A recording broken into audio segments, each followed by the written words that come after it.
बसपा हमको छोड़ना नहीं चाहती और हम बसपा को भी। लोकसभा चुनाव के नतीजों ने जहां सपा कांग्रेस के इंडिया गठबंधन को खूब मजबूत किया, तो वहीं बसपा के अकेले चुनाव लड़ने वाले फैसले को गलत साबित कर दिया। परिणाम यह हुआ कि सपा कांग्रेस गठबंधन ने तो 43 सीटों पर कब्जा जमा लिया, मगर मायावती की बसपा अपना खाता भी नहीं खोल पाई। एक तरफ हार की समीक्षा बीजेपी कर रही है, तो वहीं बसपा ने भी अपनी पार्टी के पदाधिकारियों के साथ 22 जून को बैठक बुलाई है, ताकि हार के कारणों का पता लगाया जाए और आगे की रणनीति पर बात की जा सके। मगर यूपी में 2027 में होने वाले विधानसभा चुनाव से पहले ही एक नए गठबंधन की सुगबुगाहट आने लगी है और इस बार इसके सूत्रधार बनने की कोशिश कर रहे हैं मुख्तार अंसारी के भाई और गाजीपुर सांसद अफजाल अंसारी। आगे यही होगा, आगे यही होना है। आप देख ही रहे हो, अफजाल अंसारी बसपा के सिंबल से आप तो पूरे चुनाव पूछते रह गए, आप बसपा छोड़ते क्यों नहीं।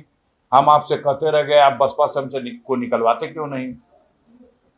बसपा हमको छोड़ना नहीं चाहती और हम बसपा को भी और बसपा नेतृत्व को भी हम अभी उम्मीद हमने नहीं छोड़ी है, उम्मीद नहीं छोड़ी है। आने वाले दिनों में दिखाई देगा, लोगों को दिखाई देगा। हम पूरी उम्मीद करेंगे। समाज ने तय कर लिया है, समाज ने तय कर लिया है, नेतृत्व को समाज की बात स्वीकार करनी पड़ेगी। अफजाल का दावा है कि बदलते राजनीतिक हालात में समाजवादी पार्टी और बीएसपी को साथ होना चाहिए। पिछले विधानसभा चुनाव में बीएसपी बस 1 सीट जीत पाई थी, इस बार तो लोकसभा चुनाव में पार्टी का खाता भी नहीं खुला। स्वीकार किए 403 में 1 सीट पे है, बिना स्वीकार किए 80 सीट में 0 सीट पे है। तो ये तो जिन बस्तियों में गाजीपुर में वोट पड़ा आपसे छुपा है।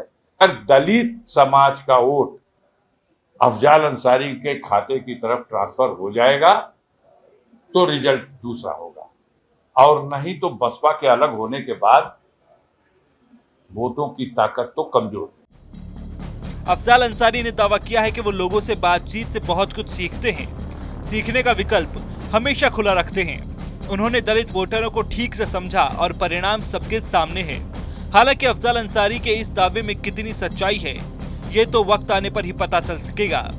मगर उससे पहले सवाल यह है कि क्या अफजाल सपा में रहकर बसपा के लिए बैटिंग कर रहे हैं।